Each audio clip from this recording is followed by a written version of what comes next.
Can we put a face on school reform? I hope it's not my face, but if you look out front of a window while someone is driving, that's what we should see. That's the face of reform. We're looking ahead. We have a look in the rear because we want to see where we've been, and that's healthy. We also want to keep our eyes on the prize, which is students who have, as Dennis Littke lists on the first page of his book, he wants to, when he first sees the students coming into his school, he's imagining how they will be when they come out of the school. And this is the key point. We see the potential in the child, and we see them as acting in some way. Now, education meaning pulling out something, whereas we have this notion, as Littke says, we ask a person who wants to teach, what are you going to bring to our children? What will you teach them? And the question really should be, what will you pull out of the students? And there's an assumption that students are a tabula rasa, a blank slate, and that there's definitely information that we have, that we learned somehow, and the students don't have. In Burkina Faso is a city somewhere, and it's not in Vietnam. Now, is that a vital piece of information? I think so. But does the person need it? This becomes the situation that if they need it, but it's vital to them, what's the best way of getting it in them? I've been asked by Mario Llorente to provide additional points of view because his exposure to the U.S. education system has been focused primarily through profit-making charter schools. And an understanding of W. Edwards Deming is helpful in this sort of case because charter schools are very good, very efficient at following the structure. They survive because they are following the rules that have been created for them. And people might not enjoy the results. That is one of the critical elements of Llorente's essay. The issue here is that he has experienced education that has a different set of assumptions and operates under a different set of rules. So his judgments come from that perspective. If you accept the fact that money that could have gone to public schools is now going to a school district, which then inspects the charter to make sure that the charter is delivering a good product.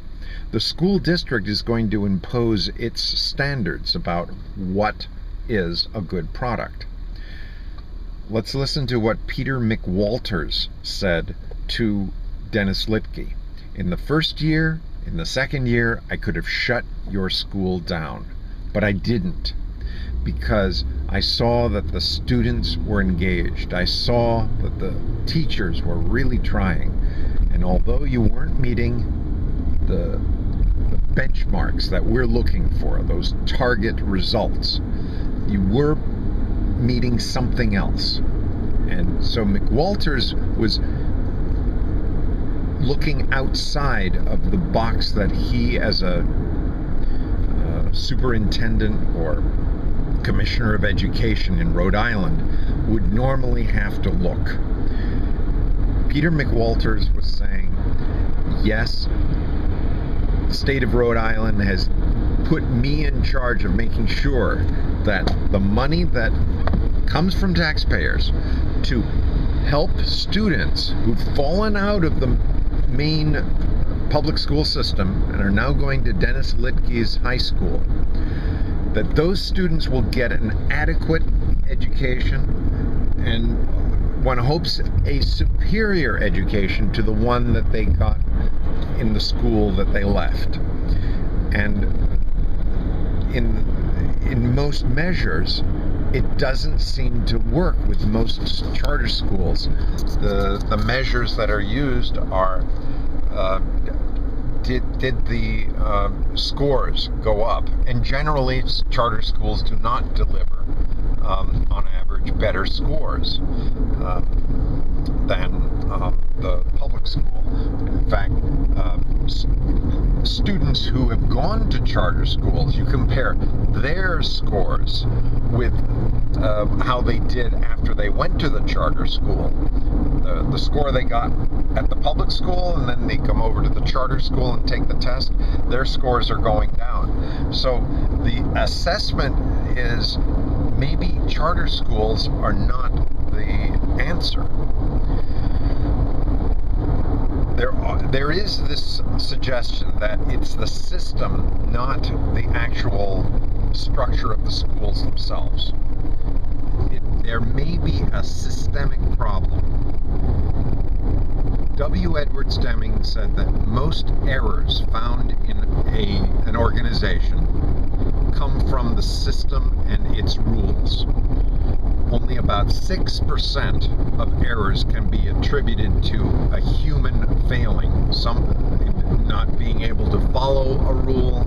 And what this means, this 94-6 split, is that when we see an error, if there's a problem in the system, rather than disciplining the person, can we find out where in the system we can change the rule so that this behavior suddenly becomes worthwhile?